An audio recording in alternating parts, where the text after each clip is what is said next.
ने हमें फांसा नहीं है, हम स्वयं फंस गए हैं। बंधेउ कीर मरकट की नाई, हमने स्वयं सुख भोग की लालसा से अपने को फंसा लिया। अब वास्तविक सुख क्या है, चरम सुख क्या है, हमारी आंतरिक मांग क्या है, ये हम नहीं जान पा रहे। बस सामने दृश्य को देखा और टूट पड़े, सुख भोग लेंगे, हम सुखी हो जाएंगे। ये भ्रम है।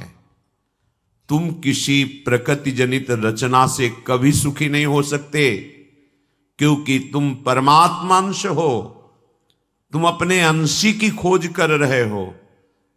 भ्रम से तुम नाना प्रकार के दृश्य पदार्थों में, परिवर्तनशील नाशवान पदार्थों में अपनी मांग पूरी करना चाहते हो, नहीं हो सकती। क्यों? क्योंकि तुम चिदानंद अंश हो, तुम्हें चिदानंद सुख चाहिए।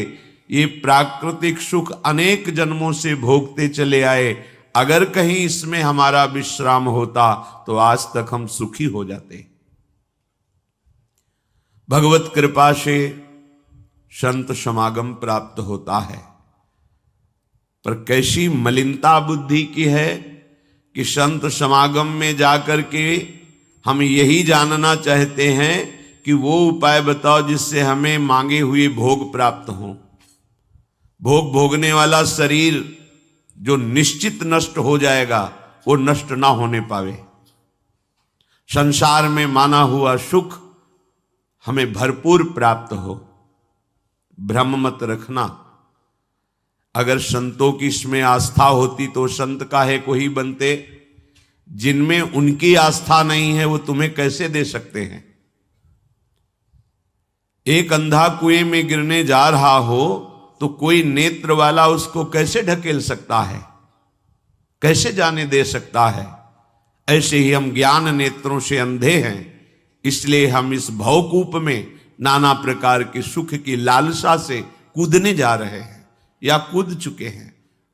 संतों का समागम बचाने के लिए होता है, फंसाने के लिए नहीं होता। लोग पूछते हैं कि संतों का क्या चमत्कार है, दिखाओ अपना चमत्कार। संतों का वास्तविक जो भगवत प्रेमी महात्मा है, उनका स्वाभाविक चमत्कार प्रकट होता है।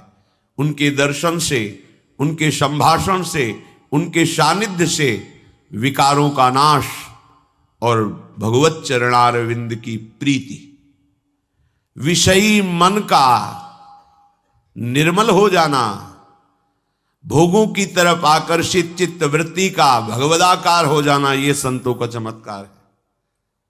तुम्हारा कोई रोग ठीक हो जाए, कोई भोग मिल जाए, कोई परिस्थिति सुधर जाए, इसे संतों का चमत्कार मत समझना। ये प्रारब्ध भोग सुख और दुख, पुण्य और पाप से प्रकट होते हैं, इसमें किसी का प्रभाव काम नहीं करेगा। अगर ऐसा होता तो संतों के शरीर में कभी कष्ट ही ना होता। भ्रम में मत फंसो, भ्रम में मत फंसो कि कोई संत तुम्हारे शरीर को अजर अमर बना देगा, तुम्हें भोगों की बाहुल्यता मिल जाएगी। व्यर्थ में भाग दौड़ बंद करो। हां, वास्तविक तुम यदि महासुख को चाहते हो और मृत्यु के भय से बचना चाहते हो तो एकमात्र रास्ता है, प्रभु श्री हरि के चरणों का आश्रय ले लो। हरि स्मृति सर्व विपद विमोक्षणम। भगवान का भजन, भगवान की स्मृति निश्चित तुम्हें समस्त दुखों से बचा लेगी। भगवान की शरणागति, समुझ जे आए शरण ते डरत ना काल डर। मृत्यु क्या चीज है? पर प्रभु के नाम जपने में रुचि नहीं, प्रभु की चरण दासता में भावना नहीं, तो तुम सोचते हो कुछ चंद रुपए और कुछ फल पुष्प आदि दे करके हम रोग रहित तो हो जाएं, शोक रहित तो हो जाएं। भूल मत करना। अगर शोक रहित होना है, रोग रहित होना है, तो एकमात्र उपाय है कृष्णाय वासुदेवाय हरे परमात्मने प्रणत क्लेश नाशाय गोविंदाय नमो नमः। गोविंद को नमस्कार करो। और जिह्वा से पुकारो कृष्ण कृष्ण गोविंद गोविंद, राधा राधा राधा, निश्चित जन्म जन्म के अशुभ नष्ट हो जाएंगे। आप स्वयं परम सुखी हो जाएंगे, शरीर राग नष्ट हो जाएगा, ऐसा अद्भुत सुख मिलेगा, कृतकृत्य हो जाओगे। पर अब इस मार्ग में चलने के लिए जब कदम रखोगे तो असत वृत्तियों का त्याग करना होगा। यहीं सब फेल हो जाते हैं।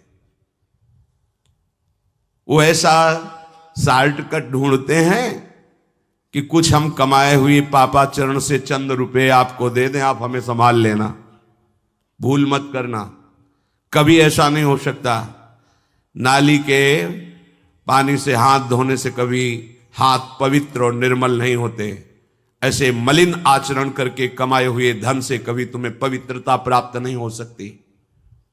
ये सब नाटकबाजी मन की है। वहां चलो तुम्हारा सुधर जाएगा, कुछ नहीं सुधरेगा जब तक तुम सुधारना नहीं चाहोगे। तुम सुधारो अपने आप को। किसी का आशीर्वाद कोई काम नहीं करेगा जब तक तुम अपने आचरण नहीं सुधारोगे। तुम खाओ मांस, पियो मदिरा, करो व्यभिचार, नाना प्रकार की हिंसात्मक वृत्ति, तुम्हें भगवान भी नहीं माफ करेंगे, चाहे जहां भाग के चले जाओ। अधर्मा आचरण करने वाले को भगवान कहते हैं मैं साक्षात काल रूप से दंड देता हूं। शरणागत होकर नियम के अनुसार चलोगे तो भगवान तुम्हें दुलार करेंगे मां की तरह। यह सिद्धांत है। नाटकबाजी में फंसो तो फंसो, सिद्धांत से चलोगे तो कभी धोखा नहीं खाओगे, आनंद में मगन रहोगे। पर सिद्धांत में चलने के लिए असत त्याग करना होता है, इसीलिए सब फेल हो जाते हैं। कोई बिरला गुरु कृपा पात्र ही कदम आगे बढ़ाता है। ये भीड़ भागम दौड़ केवल वासनाओं की पूर्ति के लिए तो भ्रम में मत रहना। किसी का आशीर्वाद, किसी की कृपा तुम्हें वासनाओं से नहीं बचा सकती। एकमात्र उपासना ही वासना से बचा सकती है। और उपासना तुम करने के लिए जब तैयार होगे तो ये गंदी बातें, गंदे आचरण, ये आपको त्यागना होगा। बस यही तुम्हारी गाड़ी फेल हो जाती। ये हम नहीं त्याग सकते तो फिर तुम्हें कोई बचा भी नहीं सकता। लिख लो, अपने दिमाग में लिख लो। अगर बचना है तो एकमात्र मामे ए प्रपद्यन्ते माया में ताम तरंते। जितना भी समझाओ ये पागलपन छोड़ते ही नहीं। बस कोई जंतुर ऐसा हो, कोई भस्म ऐसी हो, बस हम नाटक में रिझना चाहते हैं। अरे प्यारे, यदि वो तुम्हें सुखी कर सकता है तो वो खुद क्यों सुखी नहीं हो जाता? तुम नहीं सोच पा रहे हो? पागल हो तुम? यदि वो तुम्हें रोग रहित कर सकता है तो खुद क्यों नहीं रोग रहित हो जाता? यदि वो तुम्हारे को चमत्कार दिखा सकता है तो अपने को चमत्कार दिखाकर प्रभु का साक्षात्कार क्यों नहीं कर लेता? पागल बन रहे हो। सिद्धांत को समझो। तब लगी कुशल न जीव कहूं, सपने हूं मन विश्राम, जब लग भजत न राम कहूं, शोक धाम तज काम। जब तक शोकों का खजाना एक कामनाएं, इन कामनाओं को प्रभु के चरणों में समर्पित करके भजन नहीं करोगे, स्वप्न में भी सुख नहीं मिलेगा। जागृत की बात जाने दो। जो चाहत है नित्य सुख, अरु मन को विश्राम, यही सब चाहते हैं। दुख का मुंह न देखना पड़े, मन हमारा प्रसन्न रहे, शांत रहे, कोई कामना हमें जलाए ना। हां, है मार्ग। हित ध्रुव हित सो भजत रहो, पल पल श्यामा श्याम श्यामा श्याम श्यामा श्याम। अब ये करना नहीं तुम्हें, भजन करना नहीं, पवित्रता से रहना नहीं, आचरण सुधारने नहीं, मनमानी आचरण करना है तो भगवान तुम्हारे हृदय में भी बैठे, कुछ नहीं कर पा रहे। देख लो ना, सबके हृदय अछत विकारी, सकल जीव जग दीन दुखारी। सबके हृदय में अखंड आनंद परमात्मा विराजमान है, लेकिन सब दुखी हैं, सब क्लेशित हैं, अशांत हैं। क्यों? तहां बेदस कारण राखा, भजन प्रभाव संत श्रुति भाखा। भजन नहीं कर रहे हो इसलिए। भजन के बिना कुछ नहीं हो सकता। मान लो हमारी बात, कहीं भागने की जरूरत नहीं। राधा राधा राधा सब ठीक कर देंगी लाडली जो, बड़ी करुणामयी है। यदि आप भजन नहीं करोगे तो वारी मथे घृत होए बरु सिकता ते बरु तेल, बिनु हरि भजन न भवतरी या सिद्धांत अपेल। इसे कोई काट नहीं सकता, अपेल सिद्धांत है। विनिश्चितम बदामि तेन अन्यथा वचांस में, हरिम भजन्ति ये नरा भवसागर तरन्ति ते। पानी को मथ करके बड़ा चमत्कार कर लो, घी निकाल लो, हो सकता है। बालू को पेर करके तेल निकाल सकते, हो सकता है। असंभव को तुम ये संभव कर सकते हो, पर भजन के बिना तुम दुख से निवृत्त नहीं हो सकते। गोस्वामी जी का ये अटल विश्वास, महापुरुषों का अटल विश्वास, शास्त्र का अटल आदेश, बिना भजन किए तुम्हारे अशुभ कर्म नष्ट नहीं होंगे, और अशुभ कर्म नष्ट हुए बिना तुम सुखी नहीं हो सकते। सिद्धांत से चलोगे तो सुखी हो जाओगे, नहीं भटकते घूमोगे, पूरा जीवन नास्तिकता और अश्रद्धा में उतर जाएगा।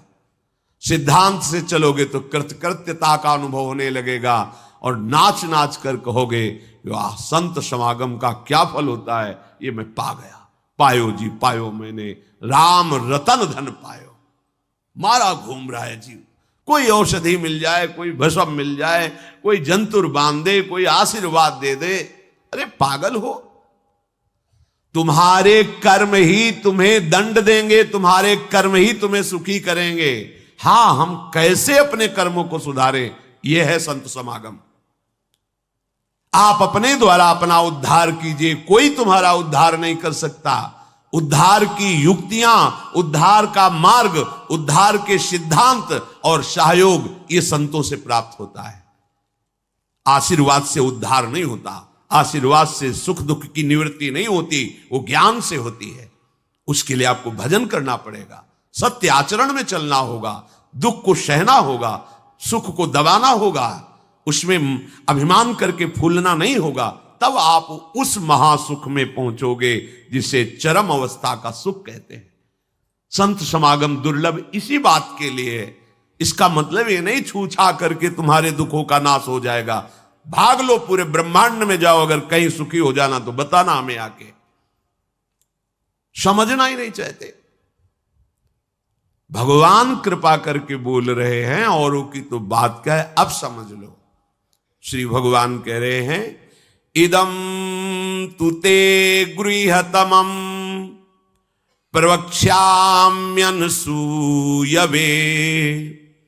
ज्ञानम विज्ञान सहितम यज्ञात्वा मोक्ष से अशुभात्। हे अर्जुन, ये मैं तुम्हें बहुत गुह्य बात कह रहा हूं। क्या होता है जब हृदय की बात कुछ कहने को आती है तो बार बार कहा जाता है कि आप अन्यथा मत सोचना, सत्य सत्य सत्य कह रहा हूं, ये बात तुम केवल समझ लीजिए। मतलब वो विवश होकर अपने हृदय की बात तुम्हें दे रहे हैं, जो छुपाए रखे जीवन भर वो तुम्हें दे रहे हैं, पर अनाधिकारी होने के कारण वो बात पकड़ नहीं पाते। संतों की बात में ही तुम्हारा कल्याण छुपा हुआ है। उनकी बात मान लो, फिर आप देख लो कैसे आपकी अध्यात्म उन्नति होती है। आप जो भी करेंगे वो अहम की धरा से होगा। अहम की धरा लोक लोकांतर तक ले जा सकती, लेकिन जीवन मुक्त नहीं कर सकती। जीवन मुक्त होने के लिए अहम का विसर्जन चाहिए। वो होता है गुरु कृपा से, संतों के वचनों से। विश्वास कीजिए, बिना संत वचन, गुरु वचन पर चले कोई जीवन मुक्त नहीं हो सकता। अगर जीवन मुक्त नहीं हुआ तो सब किया कराया माटी हो गया। चाहे ब्रह्म लोक जाओ, चाहे स्वर्ग लोक जाओ, आना तो यही पड़ेगा लौट के। तो फिर क्या हुआ, एक विशाल स्वप्न सुखद समझ लो, जगे तो फिर वही मृत्युलोके विशंति। भगवान कह रहे मैं बहुत गुह्य बात बता रहा हूं, अत्यंत गोपनीय बात, गोपनीय जो अभी तक छुपाए रखा है हृदय में। ये जो ज्ञान सहित विज्ञानानंद घन का मैं तुम्हें वर्णन करूंगा, ये अनुसूयवे, दोष दृष्टि से जो रहित है वही समझ पाएगा। दोष दृष्टि से रहित, जब भगवान अवतार लेते हैं तो मनुष्य जैसी लीला करते हैं, यही सुख देने के लिए तो अवतरित हुए, अपनी महिमा से घटे हैं, उतरे हैं। अवतार का मतलब होता है अपनी महिमा से उतरना। भगवान की जो अनंत महिमा है उससे उतरते हैं, हम उनको देख पाएं, उनसे बात कर सके, उनके साथ खेल सके, वो ऐसे उतरकर हमारे समान लीला करते हैं। उनकी लीला को देख करके अगर किसी को दोष दृष्टि होती है तो बोले इस गुहितमम के सुनने का अधिकारी नहीं। जब हम भगवान को भगवान न मानकर व्यक्ति मानते हैं तो हमारी दृष्टि वैसे ही दूषित हो जाती है। वैसे केवल भगवान की ही लीला हो रही है, पर हमारी दृष्टि दूषित होने के कारण हमें व्यक्ति दिखाई देता है, स्त्री पुरुष दिखाई देते हैं, गुणात्मा महात्मा दोषात्मा ऐसा सब भेद नजर आता है। पर यहां जो भगवान कह रहे हैं कि जो मेरे पर दोष दृष्टि ना रखता हो, अरे बड़े बड़े परमहंसों का जहां प्रवेश नहीं वो भगवान का रास है। जहां ज्ञान समुद्र भगवान शिव भी प्रवेश पाने के लिए ललचाए और भगवान श्री कृष्ण की मंद मुस्कान से गोपी स्वरूप होकर प्रवेश पाए। बोलो ज्ञान समुद्र भगवान शिव जिस रास रस के लिए ललचाए, वो रास रस प्राकृतिक स्त्री पुरुष का मिलन हो सकता है क्या? पर अनाधिकारी के तो क्या उपहास, ऐसा के तो इसलिए भगवान यह कह रहे हैं कि जो अनुसूयवे प्रवक्ष्याम अनुसूयवे, जो मेरे से दोष दृष्टि नहीं रखता। अब आप केवल मेरे ही आज्ञा का पालन करेंगे, मैं जैसा कहूंगा उससे एक कदम पीछे नहीं हटेंगे। हो भाग्य, कितनी कृपा कि मुझे समस्त प्रपंच से समेटकर एक मार्ग में लगा रहे। जहां श्रद्धा है तो वहां शब्द दूसरा भाव निकाल देगा, और जहां दोष दृष्टि वहां भाव दूसरा निकाल देगा। इसलिए श्री भगवान कह रहे मैं अत्यंत गोपनीय बात तुमसे कह रहा हूं हे अर्जुन। अपने प्रियजनों से, प्रिय शिष्यों से बात कही जाती है।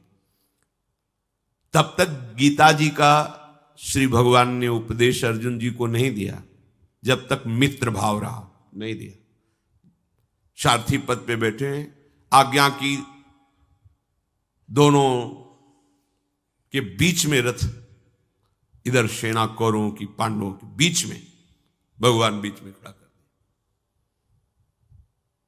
जब देखा मोह ग्रसित हुए, निवारण में असमर्थ पाया, तो भगवान की शरण में होकर के कार्पण्य दोषो बहुत स्वभावा प्रछामि त्वाम धर्म सम्मूढ़ चेता।